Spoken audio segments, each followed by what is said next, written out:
Hello friends, നല്ല ചൂട് ഇഡലിയും സാമ്പാറും രാവിലെ തന്നെ ഒരാൾ തട്ടിക്കൊണ്ടിരിക്കുകയാണ് ഇവിടെ. വർക്കിന് പോകാൻ സമയത്ത് കൊണ്ട് വെറും 3 ഇഡലി മാത്രമേ കഴിക്കാൻ പറ്റുള്ളൂ എന്നുള്ള വിഷമത്തിൽ ഞാൻ അവിടെ നിന്ന് ഇറങ്ങി. ഇന്ന് നമ്മുടെ ഷൂട്ട് ഗൾഫ് ഹോട്ടലിൽ വെച്ചായിരുന്നു. 2 ഡേയ്സ് ബാക്ക് നമ്മളൊരു മീറ്റിംഗ് പോയിട്ടുണ്ടായിരുന്നില്ല, അതിന്റെ വർക്കാണ്. ഷൂട്ട് പെട്ടെന്ന് തന്നെ കഴിഞ്ഞു. അവിടെ നിന്ന് ഇറങ്ങി നേരെ ഒരു ചായ കുടി. കാരണം രാവിലത്തെ തിരക്കിനിടയിൽ ചായ കുടിക്കാൻ അങ്ങ് മറന്നുപോയി.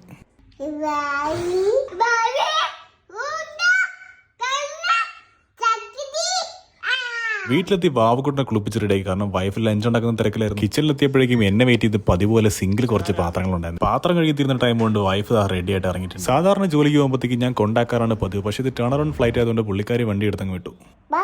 കേട്ടില്ലേ വാവുകൂട്ടം പറഞ്ഞത്? ഇന്നത്തെ ലഞ്ചിന്റെ സ്പെഷ്യൽ ഗാർലിക് മഷ്റൂം റൈസ് ആയിരുന്നു. വിത്തിൻ മിനിറ്റ്സിൽ വാവ് അത് ഫിനിഷ് ചെയ്ത് ഉറക്കമായി. എണീറ്റ് നേരെ വന്ന് വിൻഡോയുടെ സൈഡിൽ നല്ല അടിപൊളി സൺസെറ്റ് നോക്കി അങ്ങ് നിൽക്കുകയാണ്. ജിമ്മിൽ പോകാൻ ടൈം ആയതെങ്കിൽ ജോമജനെ വിളിച്ച് ഡ്രോപ്പ് ചെയ്യാനായിട്ട് അവിടെ നിന്ന് ഒരു ചായയും കുടിച്ച് വാവേനെ ഗിതിന്റെ വീട്ടിലാക്കിയിട്ട് ജിമ്മും കഴിഞ്ഞ് നേരെ വീട്ടിലേക്ക് എത്തി. So guys